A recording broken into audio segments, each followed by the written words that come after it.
رحیم نن جمله اسمیه وایي چې دا به مونږ سوالیه جملې ته څنګه اړو چې کې سوال شوي وي خو دا نن سبق چې کم دی د نن سبق چې وویل شي نو سبا به فعل شروع شي د اسم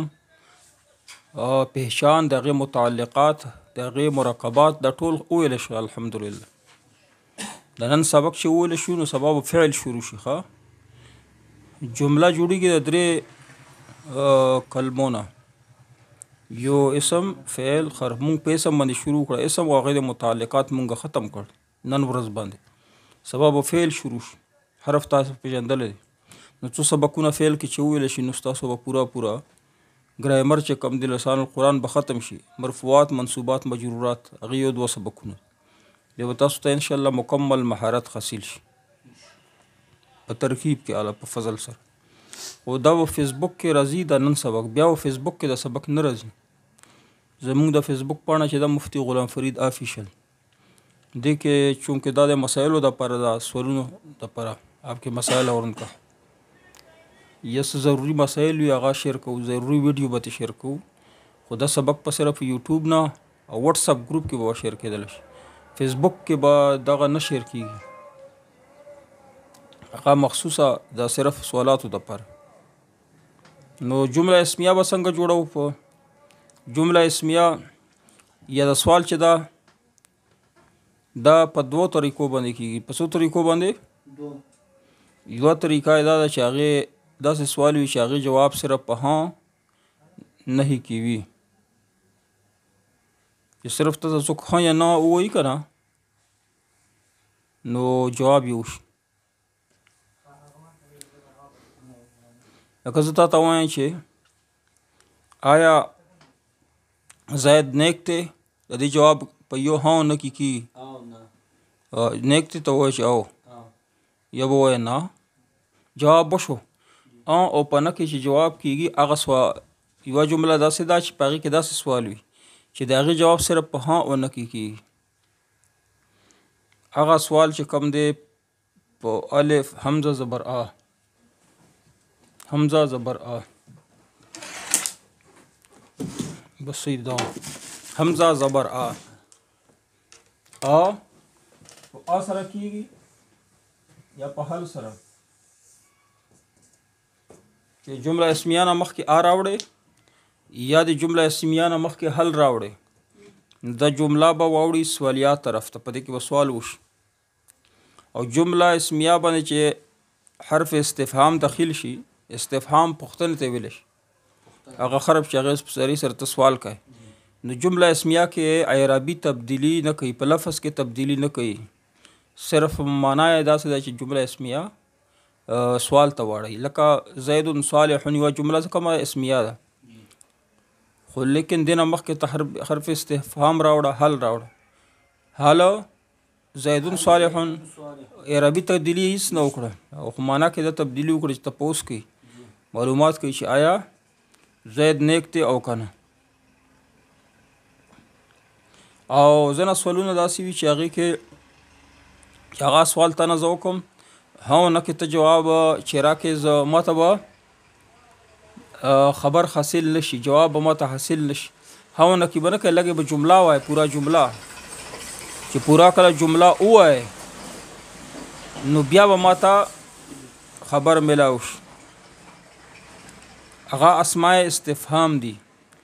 چې جمله اسمیه نه مخکې اسماء استفهام ولګوئ څه شی اسماء استفهام نو بیا به تا ته جواب میلاویږي نو خامخا پوره جملې کې به میلېږي هاو نه کې به نه میلېږي لکه ما د جملې نه مخکې راوړه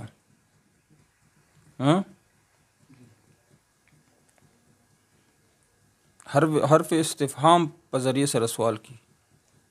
استفهام چې کوم دی په دې کې چې سوال وشي په دې په ذریعه سره نو بیا به ته خامخا پوره جمله وایي لکه ما هذا ته دا سوال وکړي چې ما هذا دا څه شی دی نو ته دې کې جواب نشي راکولی چې ها یا نه ما هذا جواب په ها نه کې نه کي بلکې ته به ماته وایې پوره جمله به وایې چې هذه کرسی هذه منزدتون صحیح دی هذه صبورتون پورا جمله بوائے یا با صبورتون وائے لیکن ہاں نا کے جواب نہ کی اور بل دے اس اسماء استفہام کی یو ما دے یو من دے من انتا نو تو بوائے شی انا زیدن وغیرہ او بل پکے دے اسماء استفہام کے کیفا سرنگی پشتو کی منگوی سرنگی کیفا حالو کا سنگ حال لست یو بل دے اینا اردو کے کہاں چرتا أين أنت شرط إتو أين المفر أين المفر مفر دي فرار زای شتا چې زه وتختم قرآن کې راغلی أين المفر مجرم به وایي چې زای مفر شتا چې زه ور وتخت پناهګاه شته بیا الله وایي چې نشته متا او أين دا یوه معنا ورکوي کله کب متا ایانا متا ایانا ایننا متا ایانا متا نصر الله کله به د الله امداد رضی ایانا یوم القیامه قیامت ورځ به کله وي کله معنا کوي ښه ایانا او متا انا اردو کے کہاں سے کیوں کر انا لکے هذا قرآن کې راغلی دا کم ځای نه تاته راغلی دی انا لکې هذا دا کم ځای نه راغلی او بل دی پکې اتم نمبر پکې ایون کون سا انګلیش کې وچ نو ایو شیء کون سی چیز کم یو شی ایو الفریقین کم یو فریق دواړو کې کم یو فریق ایوکم تاسو کې کم یو صحیح دی ایوکم ایو مضاف استعمالیږي او دا منصرف دي او دا نور اسماء څومره دي اسماء استفهام مبني دي ایون څه شی دی منصرف دی مضاف هم استعمالیږي لکه ایوکم ایو مضاف کم مضاف الیه کم چې کم دی کم څومره کم څومره معنا هم کوي او ډیر معنا هم کوي کم اوره کم څومره معنا کوي سوال پکې او دغه کم چې کله ولګي کله کله بیا معنا ورکوي چې ډیر زیات اوس مخکې درته وایم هغې مثال څنګه وپېژنې چې دا ډیر معنا ورکوي او دا څومره معنا ورکوي چې د کم نه بعد اسم واحد وي ناکره وي په حالت نصب کې وي نو دې کې تا تپوس کړی چې څومره کم کتابا عندک نو دې کې معنا ورکوي څومره ځکه چې دې نه بعد چې کم اسم راغلی دی ناکره دی او ناکره دی او منصوب دی څومره کتابونه تا سره دي کم سنة عمرک کم سنة عمرک سنة نکره هم دی او بل څه شی دی نکره هم دی او حالت نصب کې دی او دې ته څه ویلي کم استفهامیه چې کم یعنی څومره معنا ورکوي دغه علامات څه دي چې نکره اسم باندې راغلی او منصوب بي هغه انسان نو دې ته ویل شي کم استفهامیه دې کې ته تپوس کړي څومره یو کم راغلی وي چې هغې ته کمې خبرې ته خبر ورکړي چې ډېره کمې خبریا ورته وي او د کمې خبریا والا چې کم اسم وي هغه په حالت جر کې وي ځکه چې هغه نه مخکې حروف جره استعمال شي کم ترکو من جنات کم ترکو من صلنا من نبی دا نبی چې کم دی دا اسم دی او مجرور راغلی دی نه مخکې حرف جره راغلی نو دا کمې خبریا ده دا څه معنا کوي دا څه معنا نه کوي څو نبیان بلکې چې ډېر زیات نبیان زیات نبیان چې کم دی په اول کې راغلي دي. کم اهلکنا من قبلهم ډیر خلق دینه مخکې الله وایي چې ما خلق کړي. کم ترکو من جنات و عیون څومره چشمې او جنتونه مونږه پرېښي دي.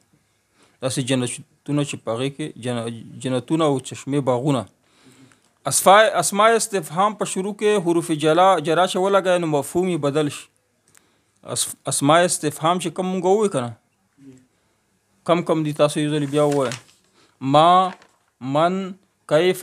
این، متا، ایانا، ان، ایون او کم دا څومره شی دي اسماء استفهام دي. او دینه مخکې چې حرف جرا ولګي حرف جرا لکه لام زیر لی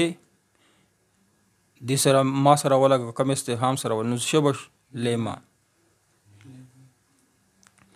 ما مونږه کوم اسم کو څه دی نوم سته. اوس لیما چې شو نو بیا داسې نه چې څه دی نوم سته نو لیما معنا ورکوي څه دپاره دا کار ته کوي. لیما انت جالس فی البیت ته ولې کور کې ناست څه دپاره ناست ټیک دی.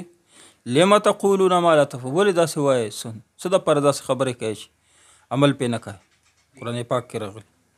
اوس د ما سره فی ولګوه حرف جرا فی ما خو معنا ورکوي چې څه نوم دی خو فی ما چې ورسره ولګي نو بیا بس شي په کم شي کې فی ما انت مشغول په څه شي کې ته مشغول په کم شي کې ته مشغول. من ورسره ولګوه حرف جرا من نو څه به شي من ما خدا نون چې دا په میم کې مدغم شي نو مم بش مما راغلی که. فلینظر الانسان مما خلق مما معنا دا ورکوي چې کم شي نه نو وګوره انسان لره چې څه شي نه جوړ شوی دی. فلینظر الانسان مما خلق عن ورسره ولا عن حرف جرا نو څه به شي عن ما عما یتساءلون د څه شي متعلق سوال کوي تعالی. لی ورسره لام زر لی او من دواړه ورسره وګوره لیمن لام زر لی من سره لیمن څه دپاره من څه معنا کوي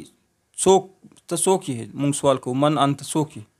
خو لیکن چې لام مې سره ولګوي نو لیمن شي نو څه دپاره لمن هذا الكتاب څه دپاره د چا دا کتاب چا دپاره دی دا کتاب. لمن هذا الكتاب لمن الملك اليوم د بدشي چا دپاره ده په دغې ورځ باندې. من آئینہ سره ولګوه من آئینہ کہاں سے من آئینہ انت د کم ځای سره یې ته ستا تعلق دی. الی آئینہ الی متا بکم د باک بکم. اوس اسماء موصوله ووایه بس فعل به شروع شي. اسماء موصوله ووایه ښه. اردو کې چې کله ترجمه کوي نو جیم نه چې کم شروع شوی جیم نه کم الفاظ کا جس جہاں جونسا جس جہاں جونسا. اسماء موصوله چې کم دي که نه په انګلیش کې په دوز دیٹ سره هغې ته اشاره کیږي. all that glitters is not gold. اسماء استفهام هم د اسماء موصوله بطور اسماء موصوله استعمالي. اسماء موصوله اصل کې دا دي الذي یو د پر الذي یو ته اشاره کوي اشاره د پر استعمالي الذي یو او د دې رفع حالت څه شي اللذان اللذین او جمع شي د الذین. قرآن پاک راغلی اللذان راغلی اللذین راغلی الذین راغلی التی مؤنث ته پر د دې رفع د اللتان اللتین اللاتی اللواتی. اسماء موصوله متعلق څو خبرې واورم قاعدې زده که بس بیا دا سبق ختمو. اسماء موصوله مبني وي مبني دي لکه الذین دا مبني دي خو لیکن د مثنی پکې مبني نه وي اللذین اللتین دا مبني نه دي ٹھیک ده د اسم موصول چې کمی اسم موصول مثلا اسم موصول څه شی دی الذي اسم موصول نو دې کې به ابهام دی الذي هغه څوک ابهام دی کنه د ابهام لري کولو دپاره د دې نه بعد یوه جمله اسمیه یا شبه جمله راشي جمله اسمیه یا شبه جمله څه شي ته ویلی شي جار مجرور ته یا ظرف هر مضاف الیه ته نو د دې نه بعد چې کومه جمله راشي هغه جمله وي اسمیه یا فعلیه وي یا شبه جمله وي نو هغه ابهام چې لري کې دي الذین ابهام لري د اسماء موصول نه چې ابهام لري کې هغې ته ویلی شي صلة الموصول څه شی ورته ویلی شي دا نمونه زده که په دې کې صرف صلة الموصول څه شی ته وي هغه جمله چې د هغه نه ابهام لري کې د اسم موصول نه ابهام لري اوس یې وګوره مثال یې وګوره الطالب الذي هو مجتهد ابن زید هغه طالب هغه الطالب الذي طالب هغه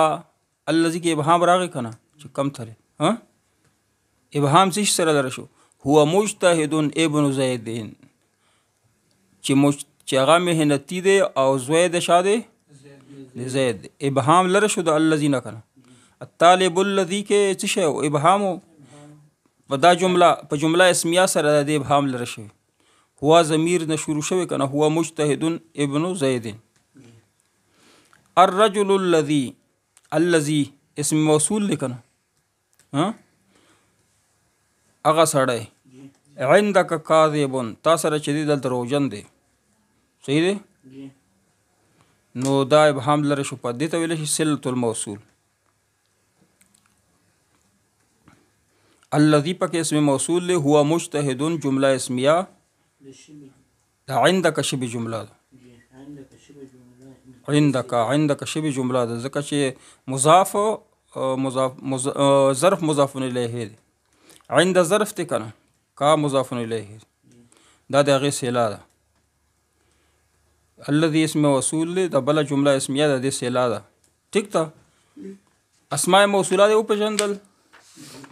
او د اسماء موصوله یعنی اسم موصول نه چې ابهام لري کوي صلة الجمله صله دی وپېژندله که صله چې ابهام لري کوي د اسم موصول هغه څه شوي صله او اسماء جمله اسمیه چې مونږ جوړو په حرف استفهام سره حرف استفهام څو دي دوه دي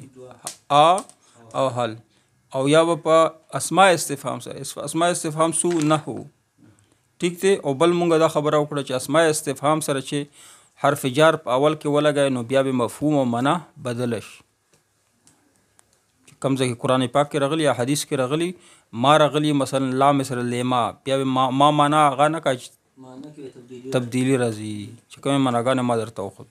نو انشاءالله سبا به فعل شروع کو خدای دا فعل سبق په بیا ختم شي انشاءالله سبقونه به ختم شي مکمل گردنونه به شروع او ترکیبونه به شروع شي اوس خو موږ صرف اجرې کو بیا مکمل